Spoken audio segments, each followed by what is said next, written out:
अबे विक्या आपण आता जंगलात आलोय का बकऱ्या चारायले आणि आपल्या मागे जर डुक्कर झालं तर आपण करायचं का अबे मग? अरे भाऊ तू टेन्शन नको घेऊ. जेव्हा 15 वर्षाचा होतो ना तेव्हा धावून दुखून मारला होता. अर्ध्या बकऱ्या तू इकडे घेऊन जाता राहिले, अर्ध्या मी नेतो इकडं. तू काय डुकऱ्या घेऊ नको, मी आहे ना. मी जातो की तुम्ही पण त्या भरोश्यावर जातो हा. डुक्कर दिसला तर येतो तू.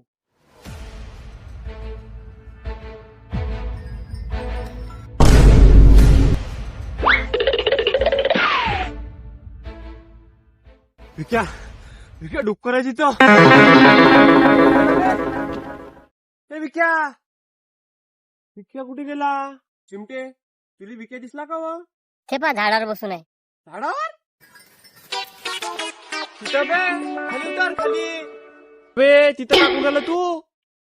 नाही भाऊ मी मजाक केली. तू डुकरापासून मला 2 हात गण भट्टी भाऊ, 2 हात गण भट्टी मिळाली.